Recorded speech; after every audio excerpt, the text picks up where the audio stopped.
Hello बच्चों, let's see the question. और question is which of the following pair of reagent will not form ether. ठीक है, हमें इसमें पेयर बताना है कि वो कौन सा पेयर है जो ईथर को ईथर जो है वो नहीं बनाएगा। ठीक है, तो देखो अगर हम बात करते हैं, हमें यहाँ पे 4 ऑप्शंस दिए गए हैं, तो हर एक ऑप्शन अपन लेके बात करते हैं। तो सबसे पहला ऑप्शन जो दिया गया है C2H5Br, साथ में है C2H5ONA। ठीक है, तो देखो C2H5Br जो होता है हमारा होता है इथाइल ब्रोमाइड। ठीक है, एंड C2H5ONA जो होता है हमारा होता है सोडियम मिथॉक्साइड। ठीक है, सोडियम मिथॉक्साइड नहीं, सोडियम इथॉक्साइड। सोडियम मिथॉक्साइड होता है CH3। ठीक है, सोडियम इथॉक्साइड होता है C2H5, क्योंकि एथ आ रहा है ना C2H5 में, इसलिए सोडियम इथॉक्साइड होता है। ठीक है, तो अब देखो, अब अगर हम बात करें कि इसमें अगर हमें जो ईथर है वो मिलता है या नहीं मिलता है, जो प्रोडक्ट आता है उससे, तो देखते हैं। तो देखो यहाँ पर C2H5 भी आ रहा है, तो C2H5 जो होगा यहाँ पर बिहेव करता है, पॉजिटिव चार्ज आ जाता है इस पे, तो प्लस की तरह बिहेव करता है, यानी कि पॉजिटिव की तरह बी आ रहा है, यानी कि ब्रोमीन तो हमारा नेगेटिव होता ही है। ठीक है, हाईली नेगेटिव होता है, तो ये नेगेटिव की तरह बिहेव करता है। और C2H5 में C2H5ONA में C2H5O जो होगा ये हमारा नेगेटिव की तरह, यानी कि न्यूक्लियोफिलिक नेचर प्रेजेंट करेगा, शो करता है न्यूक्लियोफिलिक नेचर। और Na यानी कि जो सोडियम होता है वो पॉजिटिव की तरह बिहेव करेगा। ठीक है, तो अब देखो, अब यहाँ पर बोला गया है कि कौन जो है, कौन सा रीएजेंट जो है ईथर फॉर्म नहीं करेगा। ठीक है, तो इसमें देखते हैं कि ईथर फॉर्म होता है या नहीं। तो जो C2H5O जो होता है ये हमारा इस पे पीछे की साइड से अटैक करता है। ठीक है, अब जब ये इस पे अटैक करेगा तो देखो यहाँ पर ये क्या बनेगा, एक सेकेंड।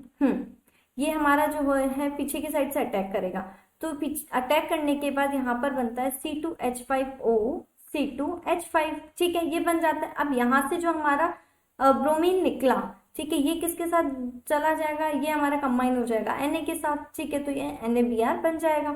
अब C2H5O C2H5 जो होता है, क्या ये ईथर होता है? तो देखो हाँ, ये ईथर होता है। और इसका अपन कैसे पता लगा सकते हैं?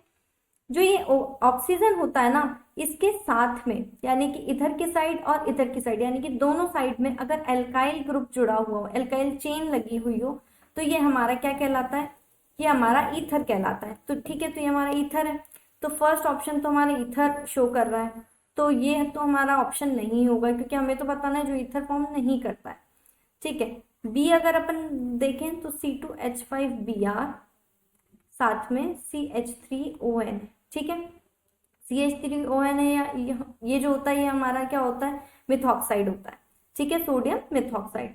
अब देखो अगर हम इसकी बात करें तो इसमें भी सेम वैसे ही होगा, ये पॉजिटिव की तरह, ये नेगेटिव की तरह, ये नेगेटिव ये पॉजिटिव, ये न्यूक्लियोफिलिक नेचर शो करेगा, ये इस पर अटैक करेगा। तो यहाँ पर जो बनेगा वो होता है C2H5O CH3 प्लस NaBr। ठीक है, अब C2H5O CH3 जो होता है ये एल्काइल जो चेन है वो होती है। ठीक है, और बाद बीच में जो है एक ऑक्सीजन है, तो ये भी हमारा ईथर होता है। ठीक है, तो ये भी ईथर शो कर रहा है, तो ये भी हमारा ऑप्शन नहीं होगा। अगर सी की बात करें तो देखो यहाँ पर है हमारा CH3Br और C2H5ONA।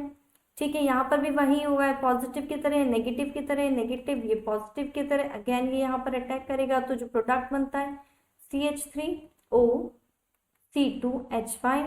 ठीक है, और साथ में NaBr, अगेन यहाँ पर क्या बन रहा है? ईथर बन रहा है। ठीक है, तो ये भी हमारा नहीं शो करेगा। लास्ट जो डी ऑप्शन है, अगर हम इसकी बात करें तो देखो यहाँ पर है C2H5Br और HCOONA। ठीक है, HCOONA जो होता है ये होएगा हमारा सोडियम फॉर्मेट। ठीक है, ये हमारा सोडियम फॉर्मेट होता है। तो देखो अब यहाँ पर क्या होगा, जो C2H5 होगा ये पॉजिटिव की तरह, और Br जो होगा नेगेटिव की तरह बिहेव करता है। अब HCOONA में जो होगा, HCOO तो हमारा नेगेटिव होगा, और जो सोडियम होगा वो हमारे पॉजिटिव की तरह बिहेव करेगा। तो जो जब HCOO जो होगा, यानी कि ये हमारा न्यूक्लियोफिलिक नेचर शो करेगा, तो जब ये इस पर अटैक करेगा यहाँ पर बैक से, तो क्या बनेगा? C2H5 bond COH। ठीक है, ये बनेगा COH लिख लो, या फिर अपन इसको इस तरह से भी लिख सकते हैं, C double bond O bond H। ठीक है, इस तरह से भी हम इसको लिख सकते हैं। अब ये क्या होता है, ये हमारा होता है ईस्टर, ठीक है, ये हमारा होता है ईस्टर, और साथ में यहाँ पर NaBr निकलता है। ठीक है, तो ये हमारा ईस्टर हो गया। अब हमें यहाँ पे बोला गया था कि कौन सा रिएजेंट जो होगा वो ईथर फॉर्म नहीं करेगा, तो ऑप्शन नंबर डी जो होगा करेक्ट आंसर होगा, क्योंकि ये जो है ये हमारा फॉर्म कर रहा है ईस्टर को, ठीक है, ईथर फॉर्म नहीं कर रहा है, ईस्टर फॉर्म कर रहा है। तो हमारा जो फाइनल आंसर होगा वो होगा हमारा ऑप्शन नंबर डी। ठीक है, तो I hope you understand. Thank you and best of luck.